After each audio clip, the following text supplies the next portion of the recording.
what topic is more near and dear to a parent's heart than rest, both for them and for Absolutely. their kids? Today, let's just give parents a little idea of kind of this concept of sleep and how we got to where we are, where it's so problematic for so many families.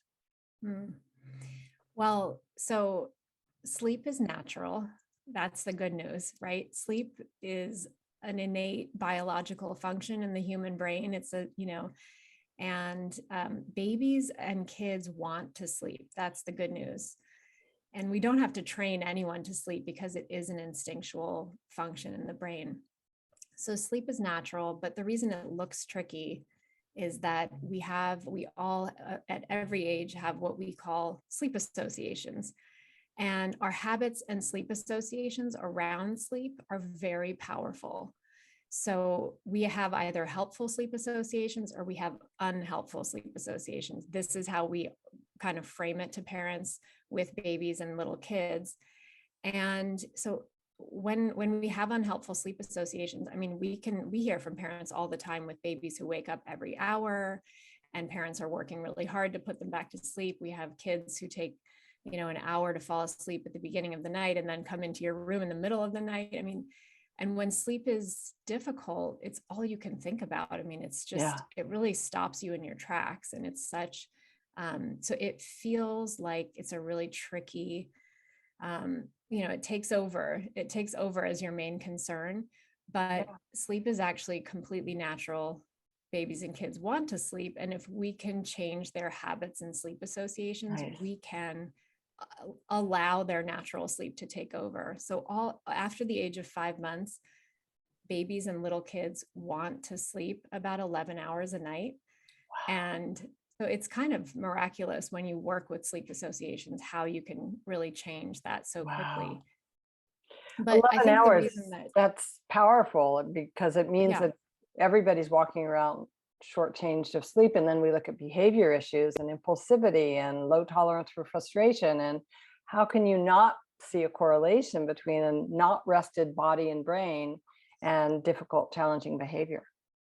it's so true. It is foundational. I mean, the brain really changes when we're sleep deprived. The frontal core, the prefrontal Yeah. cortex is not as active. The amygdala is more active. And, so the brain is very different when we're sleep deprived. So it's absolutely, when we see kids who are dysregulated, it's our first question, Yeah. Yeah, mine too. Well, I look at attachment and I look at sleep because Mm, we ask things of our children when they're sleep deprived, and the sleep deprivation may not be because we're not trying. you know. Bedtime we figure is 8 o'clock, but it's 10:30 for some of the people that call me, before, yeah. Tommy's asleep in bed. And so, I'm excited that we're going to be able to offer a deep dive for parents. So that'll be on my website. And I know you guys have much more in-depth programs on yours as well as this book. And I wanted to hear a little bit about your newest book because I'm fascinated by the topic and so grateful that you've written it on Generation Sleepless, because this isn't just about toddlers, babies, toddlers, and young kids. You've really pursued a lot of effort in researching teens, which is the area Yeah. that's hugely concerning. Yeah. Yeah. So Julie and I have been working with babies and little kids, families with babies and little kids for many years, but really when we started looking at our practice as it expanded and we started seeing the whole family and kids of all ages, it really became clear that teenagers are suffering the most. They are by far the most sleep deprived of any age group. In fact, they're the most sleep deprived population in human history.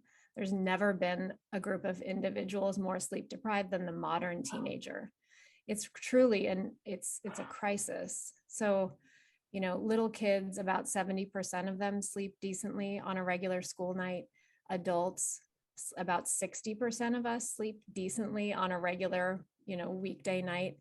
Only about 5% of teenagers are sleeping well on a regular school night. Oh my It God. is an absolute, and, some of those factors. So first generation sleepless, we really said, okay, why is this happening? Because it's not as simple as it seems. And we found in the book what we call the perfect storm of factors that are coming together. So we've got early school start times, which we've heard so much about. We've got homework overload and academic competition. We've got a ton of activities and kids who are ambitious trying to get into college. And then technology has been like a wrecking ball that just comes through, and it's getting better and better every year. Technology has evolved like leaps and bounds. So the algorithms and the ability to keep the teen brain awake and alert has just kind of come in and accentuated all of that. So the book is really an exploration of what is that perfect storm, and how do we make changes to help in the home, but also with society at large. So we're talking about technology companies having more responsibility. We're talking about high schools making sleep-friendly practice, having sleep-friendly practices. Even athletic coaches have a lot of responsibility. So we look at it as a comprehensive, whereas babies, we're kind of like, wow, babies and little kids are so simple when it comes to sleep. Like we can make changes that revolutionize their sleep in one night or 1 week. And wow, how powerful is that?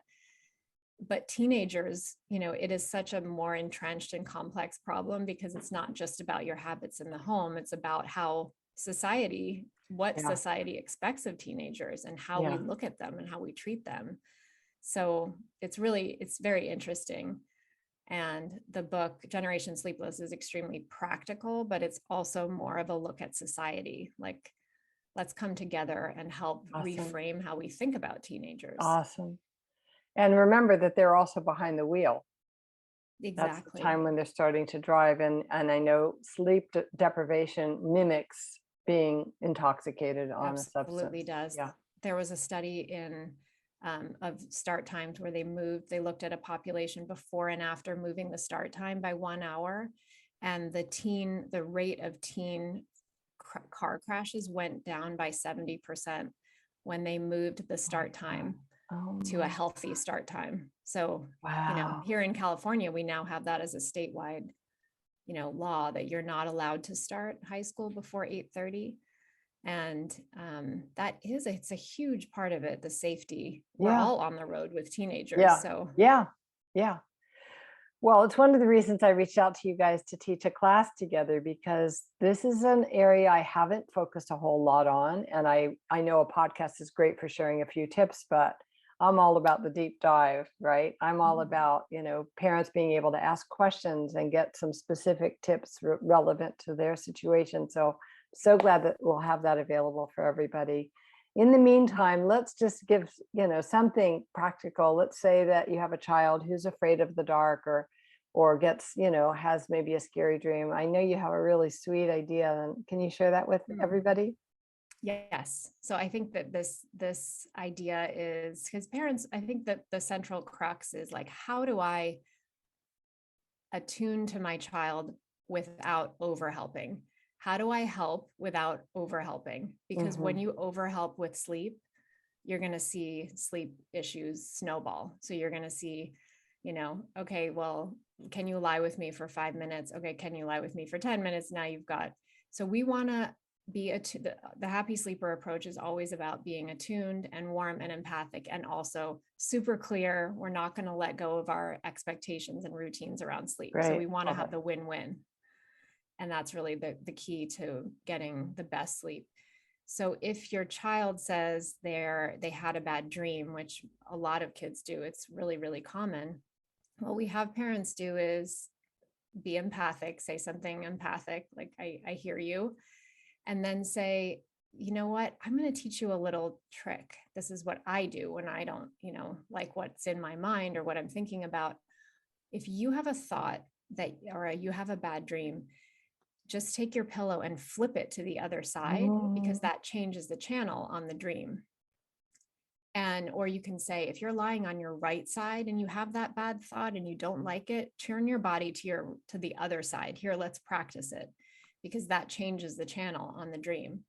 And a lot of kids will say, oh, I tried, I flipped it, I changed it, or, and just say, oh, I think you might need to change it again. Maybe you changed it the wrong direction.